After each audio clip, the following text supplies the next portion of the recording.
8 तीर्थंकरों की साधना है, वो तो धर्म है। संबर निर्जरा है, वो तो धर्म है। असाधना न हो जाए तीर्थंकर प्रभु की, वो जो बटबाट है 8 प्रातिहार्य के रूप में, वो पुण्यात्मक है। पहले 4 गुण हैं, अनंत ज्ञान, अनंत दर्शन, अनंत चारित्र, अनंत शक्ति। ये सारे धर्म से जुड़े हुए हैं, ये निर्वध्य हैं, ये वांछनीय हैं। 8 प्रातिहार्य कि मुझे भी वो 8 प्रातिहार्य मिल जाए। अशोक वृक्ष है सुर पुष्प वृष्टि, दिव्य ध्वनिर दुंदुभिरासनम च, भामंडलम चामर मातपत्रम सत्प्रातिहार्याणि जिनेश्वराणा। ये 8 प्रातिहार्य हैं, वो चाहिए संतों को, चाहिए क्या 8 प्रातिहार्य? इसकी इनकी इच्छा नहीं करनी चाहिए, अनंत ज्ञान की इच्छा करें। तीर्थंकरों के 12 जो गुण हैं, मैंने कभी ऐसा विश्लेषण किया कि नहीं किया, तुम लोगों ने भी सुना कि नहीं सुना, पर 12 में 2 भाग कर दें।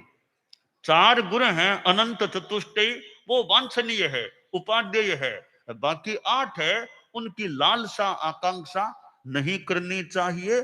यूं लगता है वे 4 हैं, वे धर्म से संबंधित हैं, वो 8 पुण्य से संबंधित हैं। तो पुण्य की वर्धमानता सहज में हो तो हो जाए, आकांक्षा हम पुण्य की वांछा न करके वांछा निर्जरा की करें, वांछा संवर की साधना की करें। तो ये जो हमारे तत्वज्ञान में कुछ बातें हैं कि निर्जरा और निर्जरारी करणी, एक तो निर्जरा, एक निर्जरा की करणी। वो निर्जरा की जो शुभ योग आदि रूप प्रवृत्ति है या परिणाम है, वो करणी हो गई। कर्मों के झड़ने से जो आत्मा उजली बनी, वो निर्जरा। उजला लेख है निर्जरा, और करणी लेख है निर्जरा। तो आत्मा निर्मल हो गई, वो उजला लेख है, उज्जवलता हो गई। जो प्रवृत्ति करे निर्जरा की, वो करणी की अपेक्षा निर्जरा है।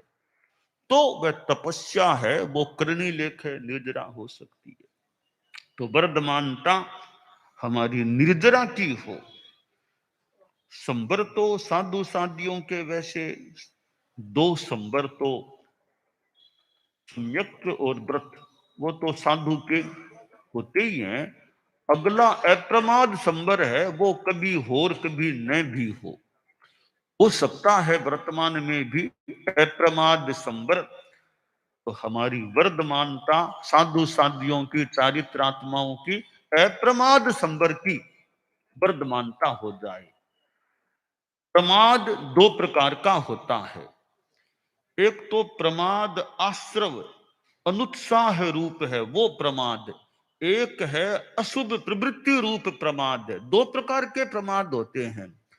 हमारे कई साधु साधियों को इतनी धारणा है अथवा नहीं है कि प्रमाद के 2 प्रकार हैं। एक अशुभ योग रूप प्रमाद, एक प्रमाद आश्रव रूप जो प्रमाद है। तो साधु के 6ठे गुणस्थान में तो प्रमत्त संयत गुणस्थान है, वो प्रमाद आश्रव है, उसके त्याग हमारे नहीं है। वो प्रमाद है तो त्याग का भंग नहीं है। हमारे त्याग है वो अशुभ योग के त्याग हैं, सावध्य योग के त्याग हैं।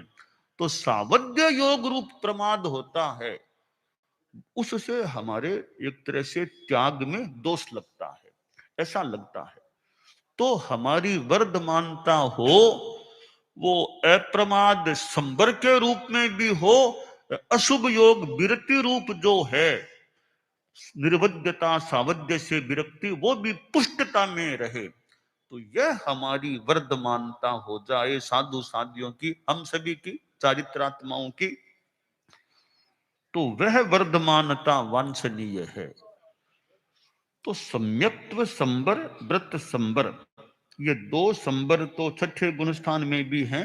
अप्रमाद संबर 6ठे में नहीं होता, वो 7वें गुणस्थान से शुरू होता है। तो वो हमारे से हो। अप्रमाद संबर हमारे में कैसे, एक अंतर्मुहूर्त से ज्यादा तो वो रहता भी नहीं है हमारे, हम लोगों के। तो वो बार बार आता रहे, बार बार आता रहे।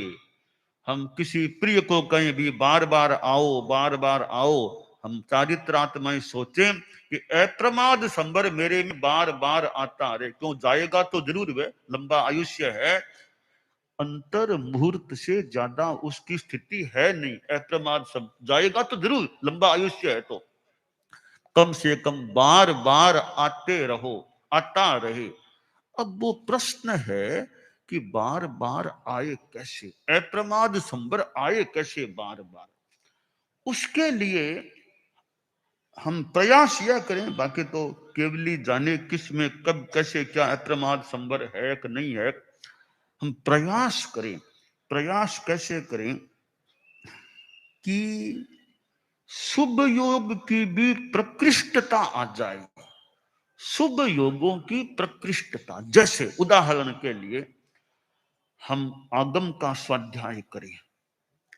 अब आगम के स्वाध्याय में गहराई में चिंतन मनन में चले गए। रागो ये दोषो भी कम बीयम कम्मम च मोह पभवं वयंती, ऐसे चितारते और चितालना बंद करके भी अनुप्रेक्षा मनन में गहराई में चले जाते हैं। तो आशा करें हो सकता है वो अप्रमाद संबर की स्थिति में चले जाएं या उस तरफ गति अच्छी हो जाए। अब ध्यान है एकदम शरीर की स्थिरता, वाणी से अवाक बोले नहीं, और मन भी बहुत ज्यादा एकाग्र, अरहतों के ध्यान में, सिद्धों के बहुत गहराई में चला जाए, मन अरहतमय बन जाए। अब हो सकता है ऐसी ध्यान की स्थिति में जहां अरहतमय हम बन जाएं तो अप्रमाद संबर भी आ जाए।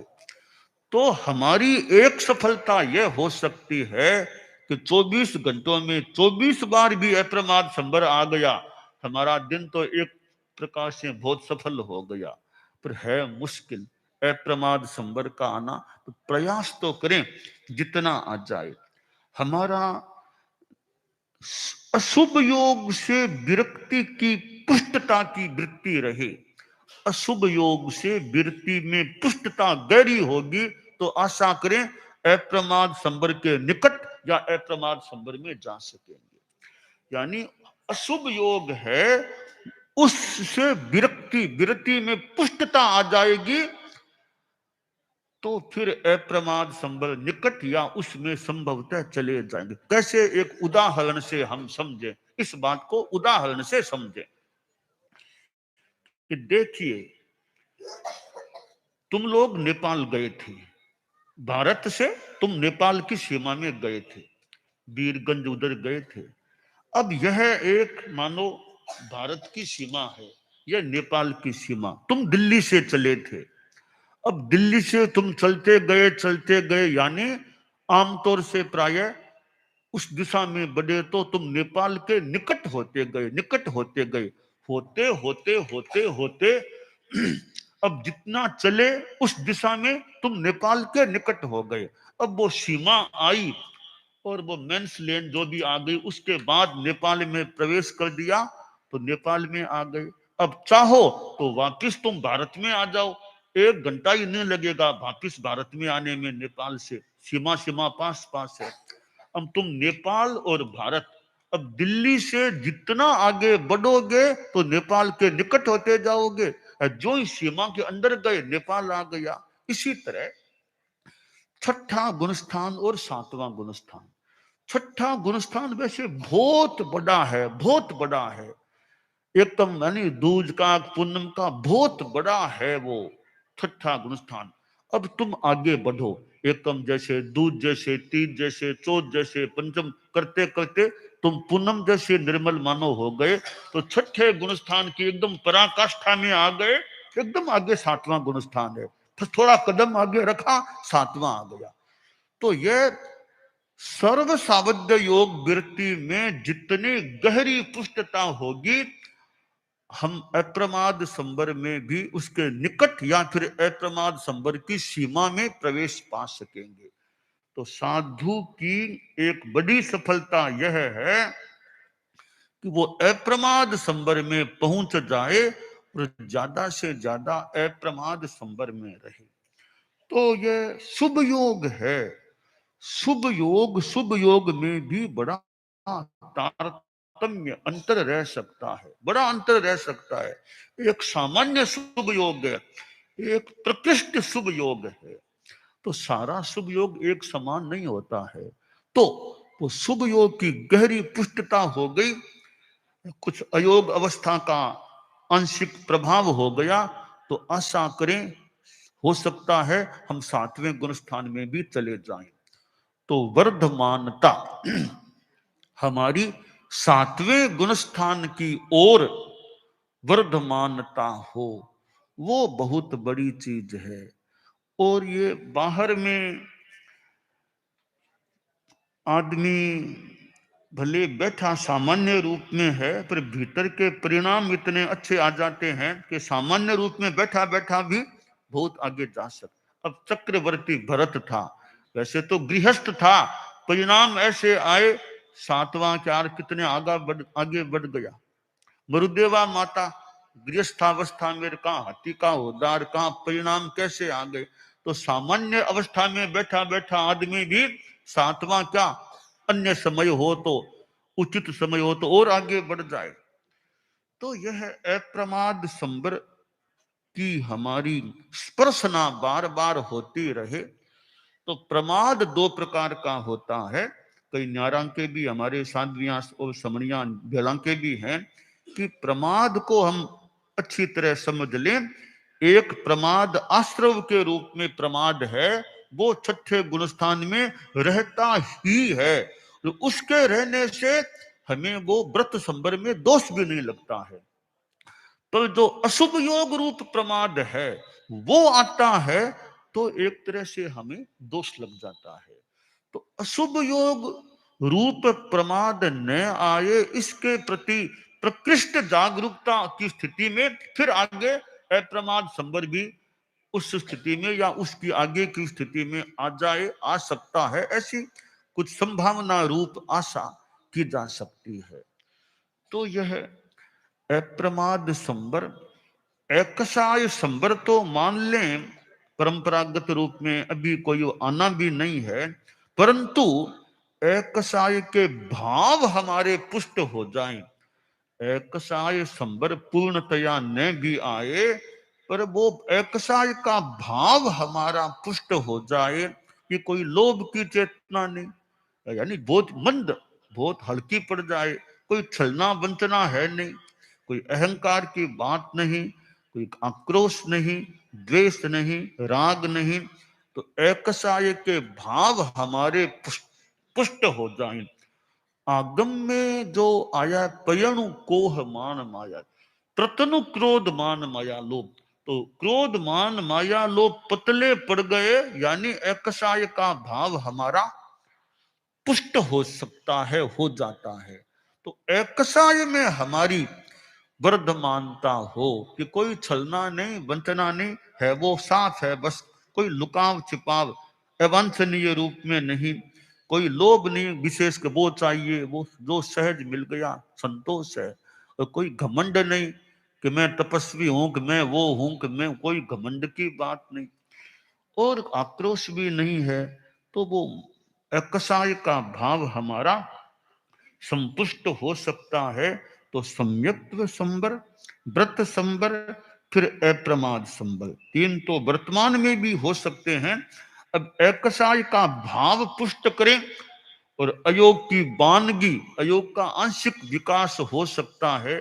हम शरीर की स्थिरता का प्रयास करें, शरीर को शिथिल कर दें, और वाणी से मान लो मौन है, नहीं बोलते हैं, मन की एकाग्रता या निर्विचारता में है, तो फिर वो गहराई में जाएं तो अयोग संवर का कुछ प्रभाव हो सकता है। शुभ योग भी नहीं करे फिर तो वो गहराई में जाएं तो अयोग संवर के अंश भी वर्तमान में भी संभव है, हमारे में आ सकते हैं।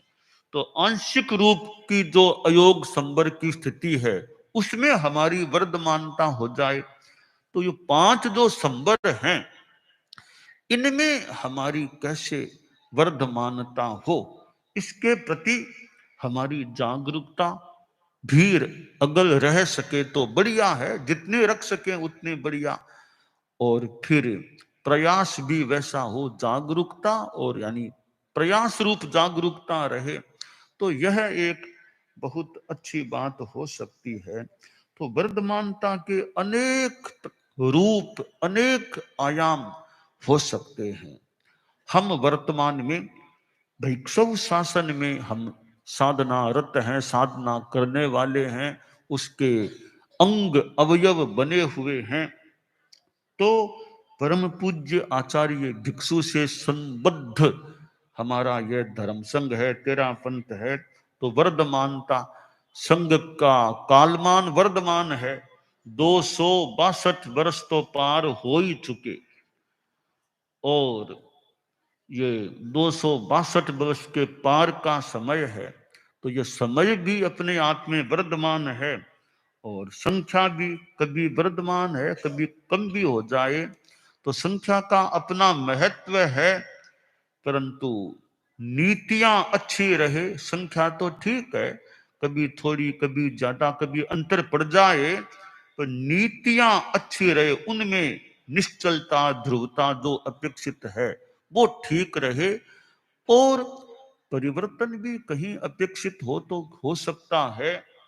मूल नीतियां, अध्यात्म की नीति वो गण की विशुद्ध रहे, निर्मल रहे, तो वो हो। चलते चलते गली में कोई गुण आ गया, बार आगे बढ़ना बंद करो, या पीछे भी चलो भी, सुरक्षा के लिए किसी घर के अंदर जाओ कि गोदा भागता भागता आ रहा है, तो आगे बढ़ना ठीक है रहे।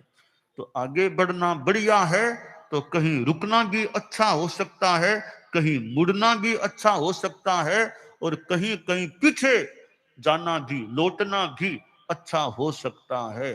तो किसी स्थिति में लौटना अच्छा, कहीं रुकना अच्छा, कहीं मुड़ना अच्छा, और आगे बढ़ना सम्यक दिशा में अच्छा होता ही है। कहीं पीछे जाने की बात भी हितकर हो सकती है, अहित से बचाने वाली हो सकती है। तो मैंने वर्धमानता को थोड़ा अध्यात्म के संदर्भ में भी, संबर की साधना की दृष्टि से, यह संबर निद्रा धर्म पुण्य तात्विक संदर्भों के साथ थोड़ा वर्धमानता का विवेचन करने का प्रयास किया है।